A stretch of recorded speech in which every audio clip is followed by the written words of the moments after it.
What's up, everybody? Back again with another video after a long hiatus, but I had a good reason.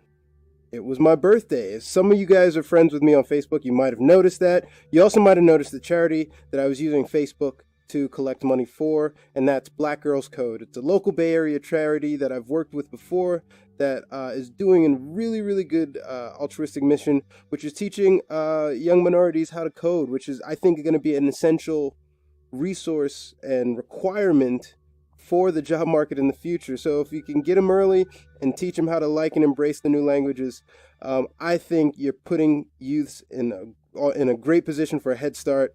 Anyway, thank you everyone who contributed to Black Girls Code for my birthday charity. We raised almost $700. It's still open in case you want to submit to it, but I will tell you a little bit later about my trip to Europe and all the craziness that ensued. I was at the Logan Paul KSI fight, madness. But yeah, thanks again. Long hiatus due to a birthday, due to work travel and all that other good stuff. But I'm back with a new video, and we're doing a game review.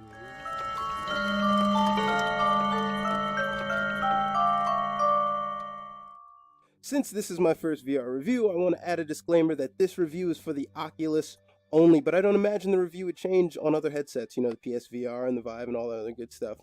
But the game today comes from the developers at Survios, who make games such as, you know, Creed, the upcoming title, Raw Data, Sprint Vector. So if you're familiar with them, you know that they make high quality games. Electronauts, which I'm reviewing right now, is no different. So what is it? Electronauts is about a 1.6 gigabyte single player file. Not quite single player. They have co-op and they have multiplayer, but this review is only for the single player experience. No internet required to play this game and download it. Essentially what you are is an astronaut cruising the cosmos on some dope tunes, and think of it like Guitar Hero, but not, because there's no scoring system for missed notes. Unlike Beat Saber, if you miss a note, it's, you know, the music stops. There's so much more freedom in this, because if you miss notes and you hit a beat or you hit a key, everything is in key. There's a running sequencer and nothing sounds bad. All this pre-recorded music that you are essentially remixing makes it impossible for you not to sound good. Think of it as a track and you're adding your own little accent and flavor to the track.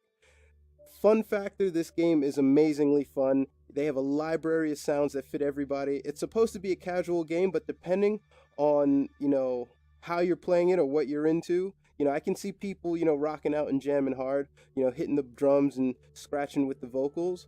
And I've put this on people who've not used VR before, and after kind of a quick 5-minute tutorial where the buttons are and what things do, they're off and running on their own. They're jamming out, they're smiling, they're quite frankly hogging the gear. Right, guys? It's my rig. I kind of want to play too. Can I have a turn? So the ease of use for this game in a social environment is extremely cool.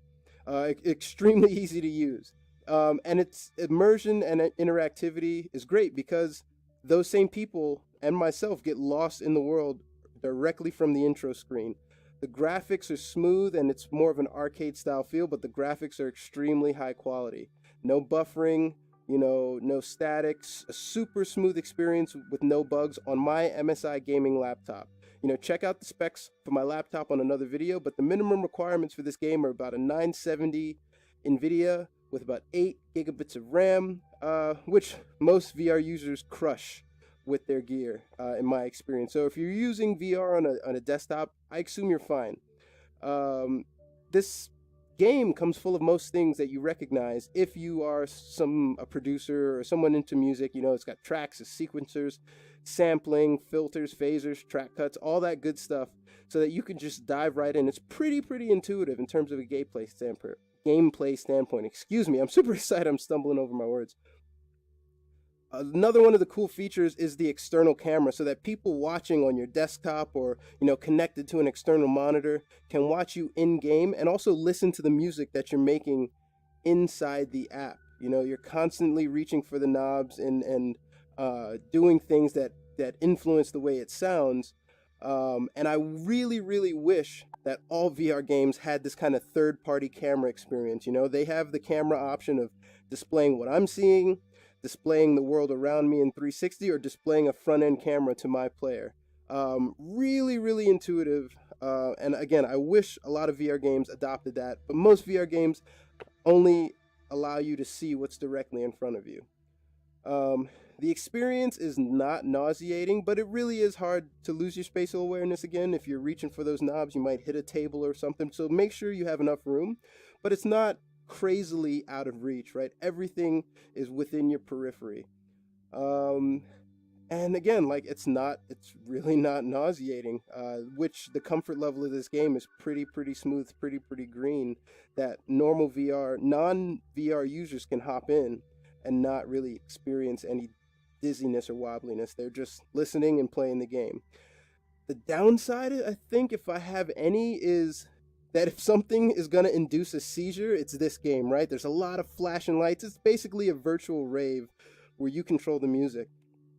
But the good side, again, the guys and girls at Survios are pretty smart.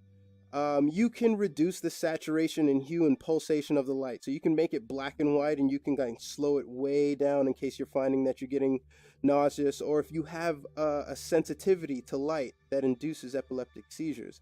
The light pulses in this game are pretty intense, so if there's any game that's going to pull that out of you, it's this one. And if you can play this game without any of those issues, you're pretty good. I think that this game, there are very few cons, but this team are pros, and I really hope that they grow the library, and I really hope that they allow me to make my own tracks and add my own sounds and add my own instruments, so that I can, I hope that's on the roadmap, so I can start creating in there and not just expanding on other people's already created tracks. The big question here for file size and price is this game worth it? There's currently a sale going on. I think it's about $15. It'll probably end at the end of Labor Day. But even after it ends, it bumps up to $19.99. And this is a firm yes. Buy this game. I give it a 4.5 rating. This game should be in your VR library. It is a staple. It is such a cool experience. I would have given it a 5.5 if they allowed me to create and not just remix. Super smooth gameplay, super smooth experience. You, Electronauts, Servio, have my endorsement. Go out and buy this game. That should be the end of my video. I'm going to leave a sample of the video that I created up here so you guys can see what it's like and experience it inside. But again, go out and buy this game. I hope you like the review. Like, subscribe, share, all the things. I'll talk to you guys next time. Later.